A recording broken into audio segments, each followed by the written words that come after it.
Hi friends, welcome back to my YouTube channel. ಹೇಗಿದ್ದೀರಾ ಎಲ್ಲರೂ? I hope ನೀವೆಲ್ಲರೂ ಚೆನ್ನಾಗಿದ್ದೀರಾ ಅಂತ ಅಂದ್ಕೊಂಡು ವಿಡಿಯೋನ ಸ್ಟಾರ್ಟ್ ಮಾಡ್ತಾ ಇದ್ದೀನಿ.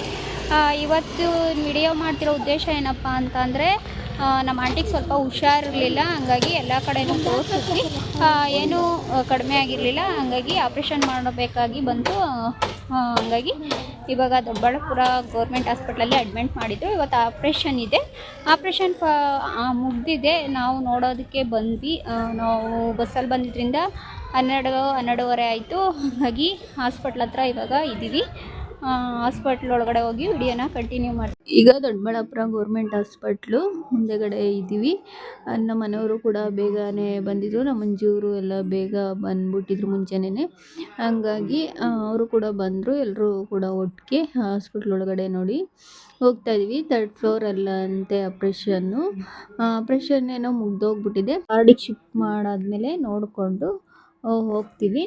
ಹಾಗೆಯೇ ಇಲ್ಲಿ ನಮ್ಮ ಆಂಟಿನ ವಿಡಿಯೋನ ಮಾಡೋಕ್ಕಾಗಿಲ್ಲ. ಯಾಕೆ ಅಂತಂದರೆ ವಿಡಿಯೋ ಮಾಡೋಕ್ಕೆ ನನಗೂ ಕೂಡ ಮನಸ್ಸಾಗಲಿಲ್ಲ. ಹಾಗಾಗಿ ನೆಕ್ಸ್ಟ್ ವಿಡಿಯೋದಲ್ಲಿ ಹೇಳ್ತೀನಿ ಹೇಗಿದ್ದಾರೆ ಏನು ಅಂತ ತೋರಿಸ್ತೀನಿ ಫ್ರೆಂಡ್ಸ್ ನಾನು. ಹಾಗೆಯೇ ಅಲ್ಲಿ ನೋಡಿಕೊಂಡು ಬಂದ್ವಿ. ಎಲ್ಲರೂ ಕೂಡ ಬಂದ್ಬಿಟ್ವಿ. ಬರ್ತಾ ದಾರಿನಲ್ಲಿ ಹೊಟ್ಟೆ ಹಸಿವಾಗಿತ್ತು. ಊಟ ಕೂಡ ಯಾರೂ ಮಾಡಲಿಲ್ಲ. ಹಂಗಾಗಿ ಹೋಟ್ಲಿಗೂ ಕೂಡ ಹೋಗಿದ್ವಿ.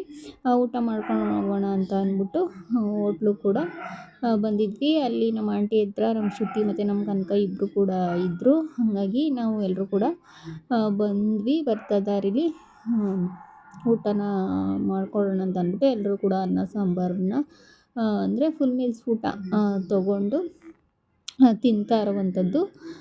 ತಿನ್ಕೊಂಡು ಆಮೇಲೆ ನಾವು ನೆಲಮಂಗಲಕ್ಕೆ ಬಸ್ಸಲ್ಲೇ ಹೋಗಬೇಕು. ಇಲ್ಲಿವರೆಗೂ ಬಸ್ ಸ್ಟಾಪ್ವರೆಗೂ ನಮ್ಮ ಭಾವವ್ರ ಕಾರಲ್ಲಿ ಬಿಟ್ಟರು. ಅಲ್ಲಿಂದ ನಾವು ಬಸ್ಸಲ್ಲಿ ಮನೆಗೆ ಹೋಗಬೇಕು ಫ್ರೆಂಡ್ಸ್. ಇವತ್ತಿನ ವಿಡಿಯೋ ಇದಾಗಿರುತ್ತೆ. ನನ್ನ ವಿಡಿಯೋ ಯಾರಿಗೆಲ್ಲ ಇಷ್ಟ ಆಗಿದೆ ದಯವಿಟ್ಟು ಲೈಕ್ ಮಾಡಿ, ಶೇರ್ ಮಾಡಿ, ಸಬ್ಸ್ಕ್ರೈಬ್ ಮಾಡಿ. Thank you.